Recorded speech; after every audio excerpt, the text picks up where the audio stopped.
మాఘమాసంలో శుక్లపక్షంలో వచ్చేటటువంటి సప్తమిని రథసప్తమి అని పిలుస్తారు. ఎందుకు అలా పిలుస్తారు అంటే దీనికి 2 కారణాలు చెప్పారు పెద్దలు. దీన్ని నేను చాలా సూక్ష్మంగా మాత్రమే మీకు మనవి చేస్తాను. రేపు ఉదయం నుంచి సూర్యభగవానుడి యొక్క రథం ఉత్తర దిక్కుకు తిరుగుతుంది. దానివల్ల ఏమవుతుందంటే మిగిలినటువంటి గ్రహముల మీద ఉండేటటువంటి సూర్యుని యొక్క వెలుగు, సూర్యుని యొక్క ప్రకాశము కొన్ని గ్రహముల మీద తగ్గుతుంది.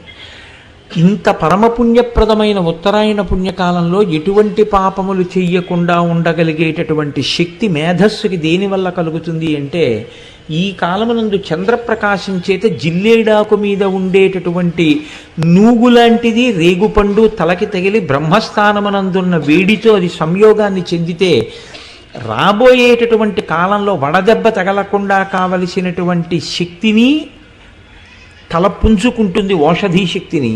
2, ఇంత పరమ పవిత్రమైన ఉత్తరాయణ పుణ్యకాలంలో ఎటువంటి పాపకర్మలు చెయ్యకుండా మనిషి రక్షింపబడతాడు. 3వది ఏమిటి అంటే, మీకు ఇందాక చెప్పానే యావజ్జీవ కారాగార శిక్ష పడిన వాడిని 12 సంవత్సరముల తర్వాత వదిలేసినట్టుగా ఈశ్వరుడు ఒక్క మనుష్యుడికే ఒక అనుగ్రహం ఇచ్చాడు. ఇది ఎంత తేలికైన అనుగ్రహం ఇచ్చాడంటే, రేపటి రోజు ఉదయం రథసప్తమి తిథి ఉండగా సమంత్రక స్నానం చెయ్యాలి.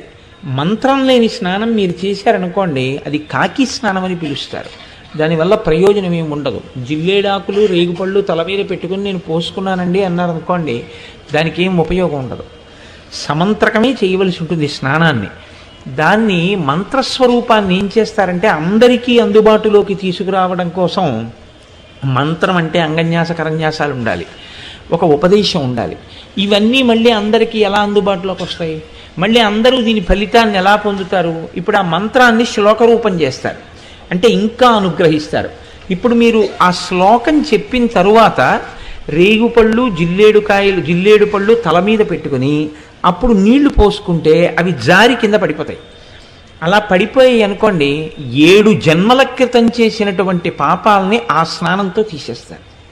అది ఎప్పుడు ఉంటుంది అంటే ఒక్క రథసప్తమి నాడు మాత్రమే ఇస్తారు ఆ అనుగ్రహాన్ని. అది ఎలా ఎందుకు ఇస్తారు అంటే ఈశ్వరుడి యొక్క అనుగ్రహం అంతే. అవి ప్రశ్నించడానికి ఏం ఉండదు.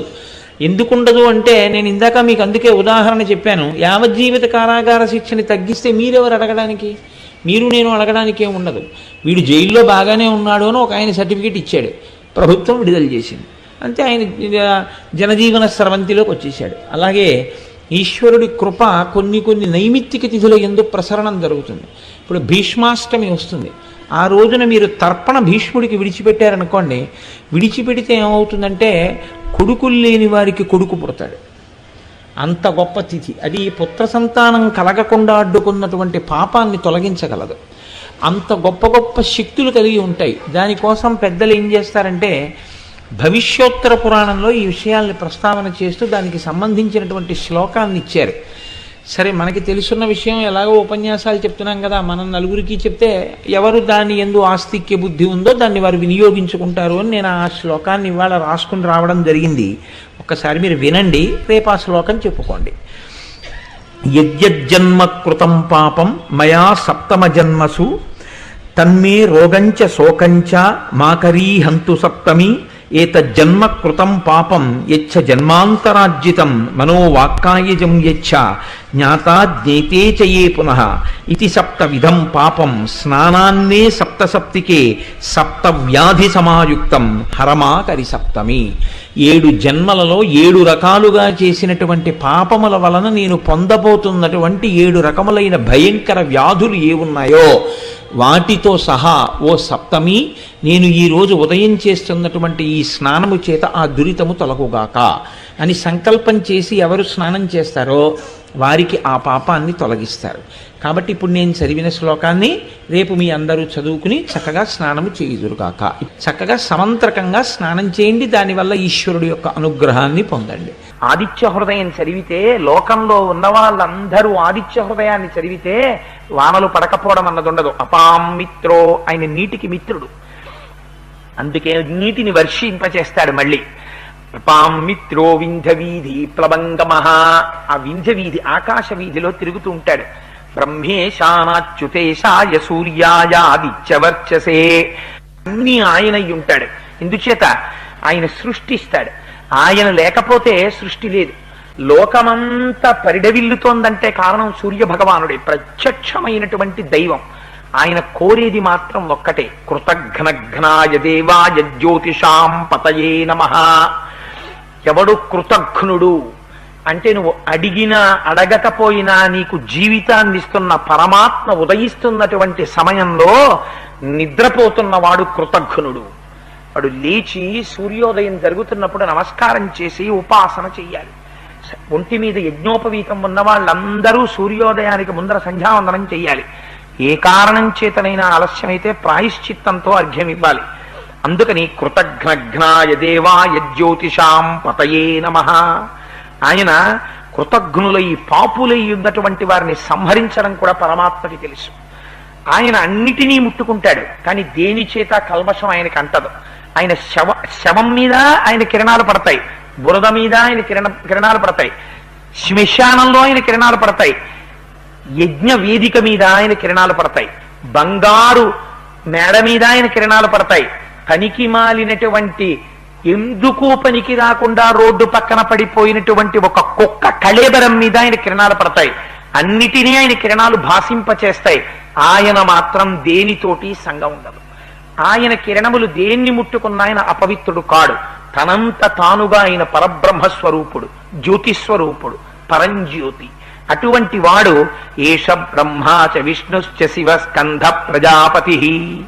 ఆయనే ప్రజాపతి, ఆయనే సృష్టి చేస్తాడు. సూర్యకిరణాలు లేకపోతే గర్భవతి అయిన స్త్రీ చీకట్లో ఉండిపోయింది అనుకోండి, గర్భంలో ఉండేటటువంటి శిశువుకి ఎదుగుదల ఉండదు. అందుకే మనకి తనంత తానుగా విటమిన్ ఈ ఎక్కడి నుంచి వస్తుంది అంటే సూర్యకిరణాల్లోంచి వస్తుంది. అందుకే నీతి శాస్త్రంలో మాట చెప్తారు, బాలార్క ప్రేత ధూమశ్చ. సూర్యుడు ఉదయిస్తున్న సమయంలో దీర్ఘ ప్రయాణం కాలినడకలో బయలుదేరకూడదు. ఎందుకంటే బాలార్కుడంటే తెల్లవారుజాము నుంచి బయలుదేరినటువంటి సూర్యకిరణాలు మీద పడితే లోపల ఉండేటటువంటి శక్తిని లాగేస్తాయి ఆ కిరణాలు. సాయంకాలం ఉన్నటువంటి సూర్యబింబానికి ఎదురుగుండా నించుని ఆడుకున్నా ఏదైనా చేసినా ఆ కిరణములు మీద పడితే, ఇప్పుడైతే బహుశా విటమిన్ ఈ అంటున్నారేమో దాన్ని, ఆ లోపల తనంత తానుగా ఒక శక్తిని సూర్యకిరణం ప్రవేశపెట్టేస్తుంది.